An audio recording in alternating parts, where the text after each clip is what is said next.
+2 geography. हम आज हमारा लेसन यूनिट 4 का मानव बस्ती लेसन करेंगे। मानव बस्ती किसे कहा जाता है? इसके नाम से परिभाषित हो रहा है जहां मानव निवास करता है या मानव रहता है। आप इसे ग्राम, नगर या शहर कह सकते हैं। यह सभी मानव बस्तियों के उदाहरण हैं। मानव बस्ती का अध्ययन मानव भूगोल का मूल है, क्योंकि किसी भी क्षेत्र में बस्तियों का रूप उस क्षेत्र के वातावरण से मानव का संबंध दर्शाता है। एक स्थान जो साधारणतः स्थायी रूप से बसा हुआ हो, आबादी जहाँ हो, उसे मानव बस्ती कहते हैं। मकानों का स्वरूप बदला जा सकता है, उनके कार्य बदल सकते हैं इंसानों के, वहाँ रहने वालों के, परंतु बस्तियाँ समय एवं स्थान के साथ निरंतर बसती रहेंगी। कुछ बस्तियाँ अस्थायी हो सकती हैं, जिनमें निवास कुछ ही समय जैसे कि एक ऋतु के लिए होता है। बस्तियों का वर्गीकरण नगरीय और ग्रामीण द्विभाजन है। ये दो प्रकार की बस्तियां हम मानते हैं, लेकिन इनके भी प्रारूप हैं अलग अलग, उनके बारे में हम पढ़ेंगे। बस्तियों के भेद नगरीय व ग्रामीण आधार पर होता है, परंतु हम किसको ग्राम कहें और किसको नगर, ये क्वेश्चन ऐसा है जिसका सही मायने में कोई परिभाषा नहीं बनाई गई है कि इसको हम नगर कहेंगे या इसको गांव कहेंगे।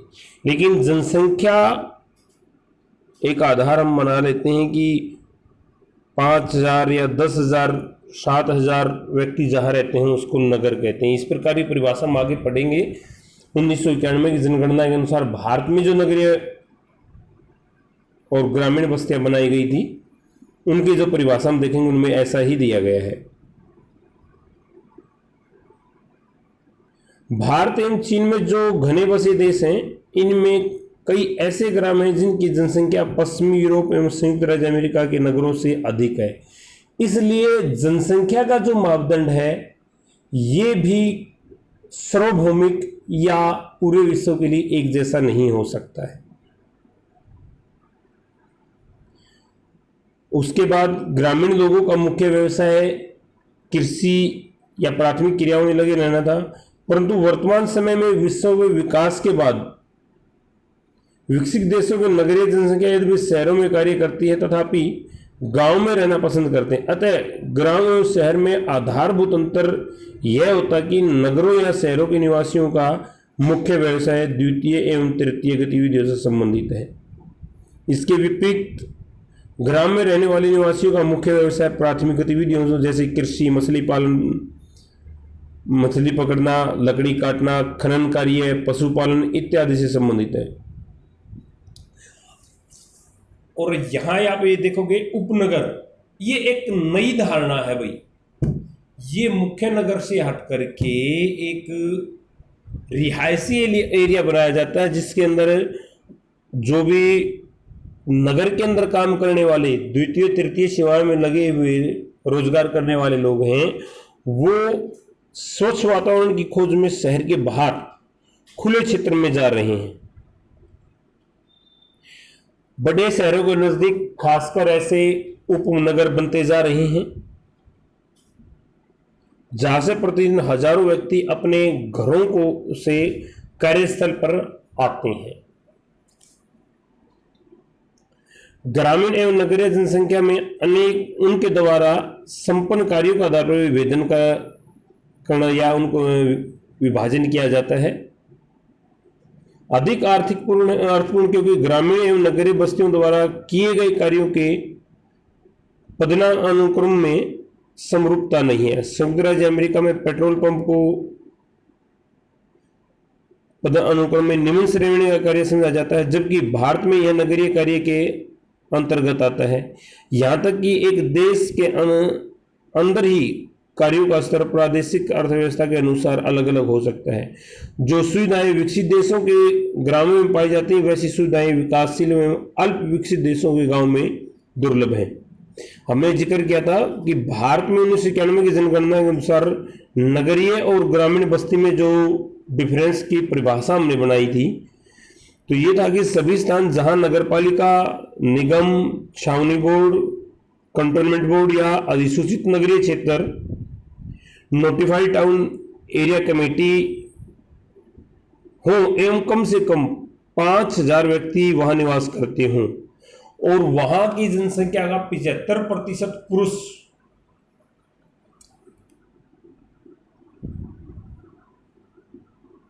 गैर कृषि कार्यों में संलग्न हो या गैर कृषि कार्य करते हो और जनसंख्या घनत्व 400 व्यक्ति प्रति वर्ग किलोमीटर हो, ऐसे स्थान या क्षेत्र को नगरीय बस्ती कहा जाता है। अब बात करते हैं बस्तियों के स्वरूप की। अब तक तो हमने पढ़ा यहां तक कि बस्तियां हैं क्या, इनको किस प्रकार विभाजन किया जाता है और इनको किन में विभाजित किया जाता है। तो हमने देखा कि सबसे पहले हमने बस्तियों को 2 ही भागों में विभाजित किया है, नगरीय और ग्रामीण बस्ती। उसमें हमने ये भी देखा कि नगरीय और ग्रामीण बस्ती को हम वहां निवास करने वाले लोगों के रोजगार के आधार पर, जनसंख्या घनत्व के आधार पर अलग अलग देखते हैं और जनसंख्या की संख्या के आधार पर भी अलग अलग कर रहे हैं। अब हम बात करते हैं नगरीय बस्तियों के प्रकार एवं प्रतिरूप, कितने प्रकार की बस्तियां या उनके रूप कितने हैं। बस्तियों का वर्गीकरण उनकी आकृति एवं प्रतिरूपों के आधार पर किया जाता है। आकृति के आधार पर बस्तियों को मुख्यतः निम्न प्रकार में वर्गीकृत किया जाता है। सबसे पहले हैं सहत बस्तियां।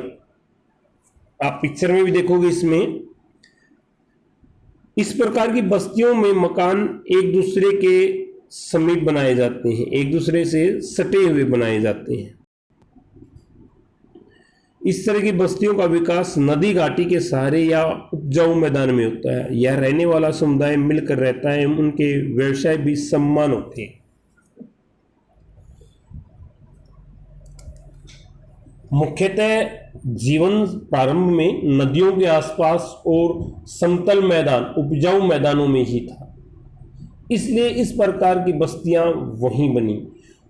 एक जैसा रोजगार करने वाले लोग एक दूसरे के समीप रहे, तो इस प्रकार की बस्तियों का विकास नदी घाटियों में या मैदानी क्षेत्रों में नदियों के आसपास हुआ। उसके बाद है परकीर्ण बस्ती। इन बस्तियों में मकान दूर होते हैं तथा प्राय खेतों के द्वारा एक दूसरे से अलग होते हैं।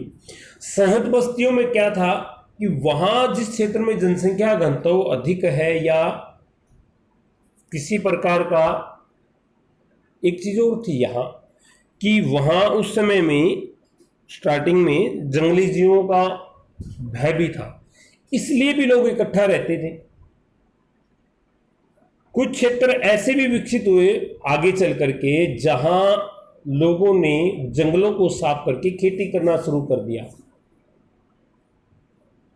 और जब ये खेती एक स्थान पर रहकर वो करने लगे तो उन्होंने अपने निवास स्थान के चारों तरफ खेती करना शुरू किया।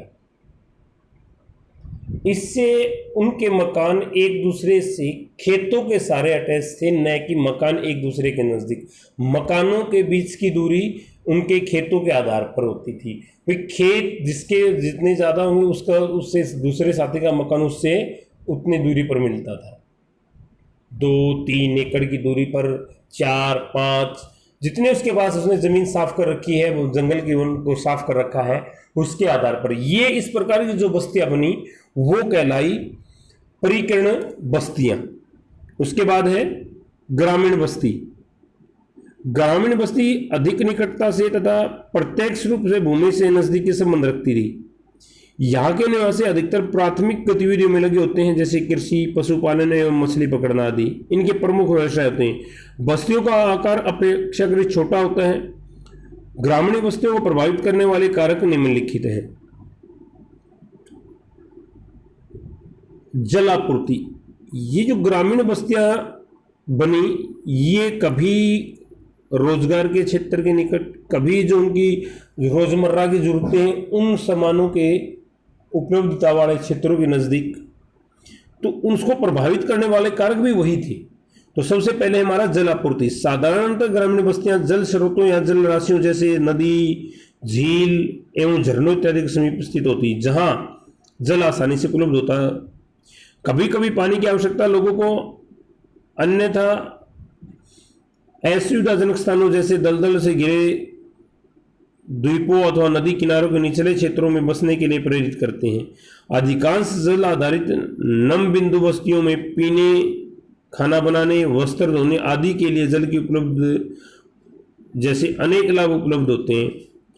फार्म भूमि की सिंचाई के लिए नदियों और झीलों का उपयोग किया जा सकता है। इन्हीं जल स्रोतों से वहां के निवासी भोजन हेतु मछली पकड़ते हैं तथा नाव चलाने योग्य नदी एवं झीलें जल यातायात के लिए भी प्रयोग की जा सकती हैं। भूमि, मनुष्य बसने के लिए जल से, हर जल जीवन है, इसलिए जल के नज़दीक की जो बस्तियां थी उनका मुख्य व्यवसाय भी जल के निकट ही होते थे उनके। भूमि, मनुष्य बसने के लिए एक उस जगह का चुनाव करता है जहां की भूमि कृषि कार्य के लिए उपयुक्त एवं उपजाऊ। यूरोप में दलदली क्षेत्र और निचले क्षेत्रों में बस्तियां नहीं बसाई जाती हैं, जबकि दक्षिण पूर्व एशिया में रहने वाले लोग नदी घाटियों के निम्न भाग एवं तटीय मैदानों के निकट बस्तियां बसाते हैं, जो कि उन्हें नम चावल की कृषि के लिए सहायक होती है। किसी भी क्षेत्र में प्रारंभिक आदिवासी उपजाऊ एवं समतल क्षेत्रों में ही बसते थे। उसके बाद है उच्च भूमि के क्षेत्र। मानव ने अपने अधिवास हेतु उच्च क्षेत्रों को इसलिए चुना कि वहां पर बाढ़ के समय होने वाली स्थिति से बचा जा सके एवं मकान व जीवन सुरक्षित रह सके। नदी बेसिन के निम्न भागों में जो निम्न स्तर पर जो बस्तियां बनी, जो नदी के निकट या मैदानी क्षेत्र में, हमने भी भूमि और जल के क्षेत्र के लिए, वहां पर लोगों को एक परेशानी का सामना करना पड़ा कि जब भी जल स्तर बढ़ जाता तो उनकी जो बस्तियां थी उनके अंदर खतरा पैदा हो जाता था, उनके मकानों को खतरा पैदा होता, उनके जान माल का नुकसान होता। तो उनसे बचने के लिए उन्होंने उच्च भूमि क्षेत्रों के अंदर भी रहने की कोशिश की और उसको किस प्रकार से संभव किया। मकान और जीवन सुरक्षित रह सके, नदी बेसिन से निम्न भाग में बस्तियां नदी बेरिकाओं एवं तटबंधों पर बसाई जाती हैं, क्योंकि ये भाग शुष्क बिंदु होते हैं। उष्णकटिबंधीय देशों के दलदली क्षेत्रों के निकट लोग अपने मकान स्तंभ पर बनाए जिसके बाढ़ एवं कीड़े मकोड़ों से बचा जा सके। उसके बाद है गृह निर्माण सामग्री। मानव बस्तियों विकास से होने में गृह निर्माण वस्तुओं सामग्री की उपलब्धता भी एक बड़ा कारक रही। जहां आसानी से लकड़ी, पत्थर आदि प्राप्त हो जाते हैं, मनुष्य वहीं अपनी बस्ती बसाता है। वनों को काटकर प्राचीन गांवों को बनाया गया था जहां लकड़ी बहुतायत में थी।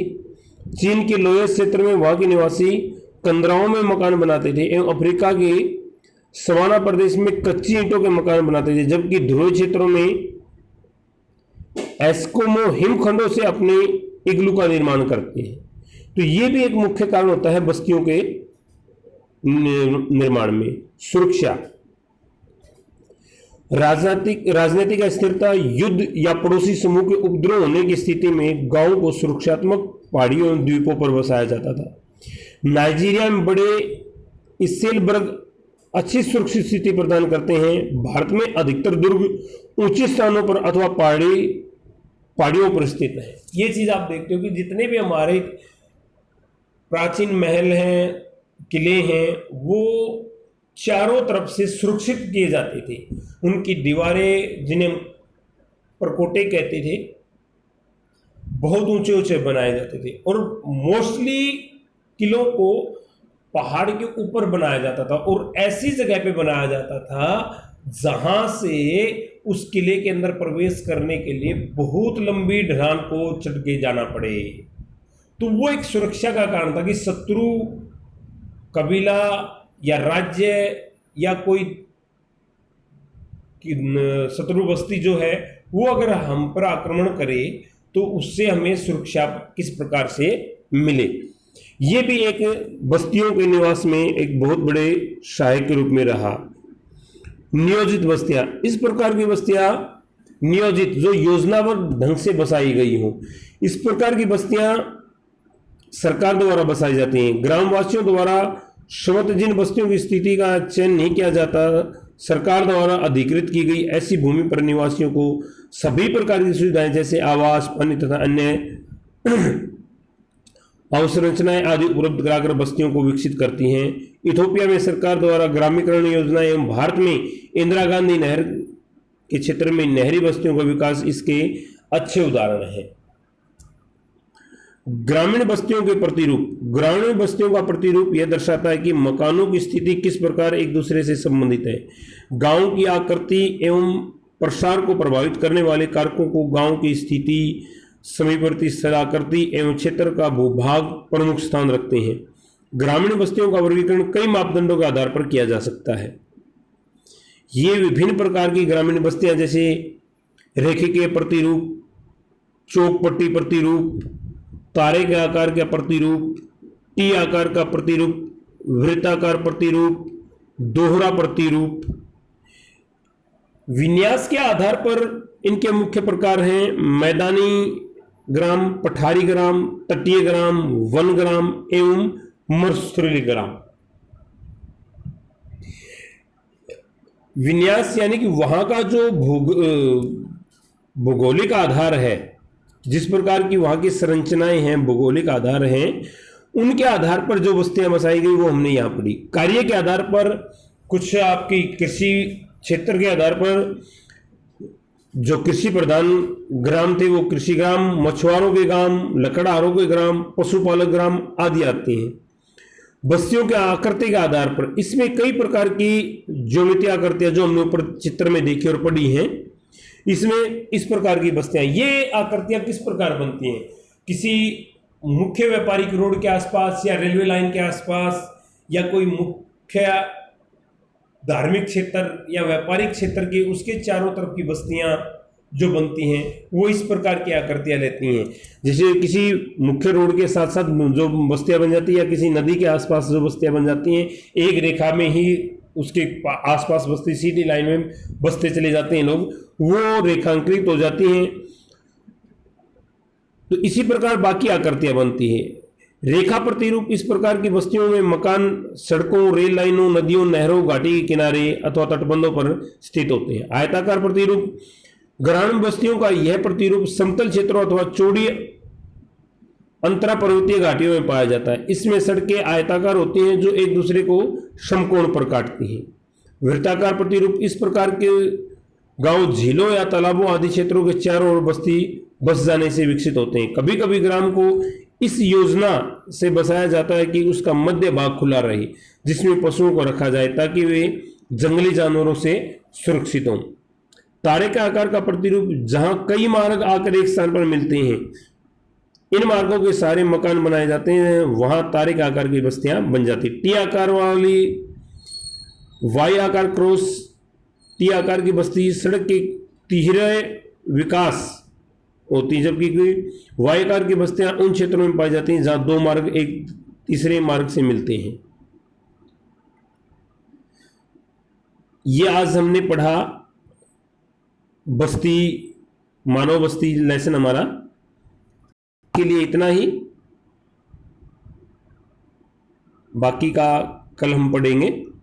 Thank you, have a nice day.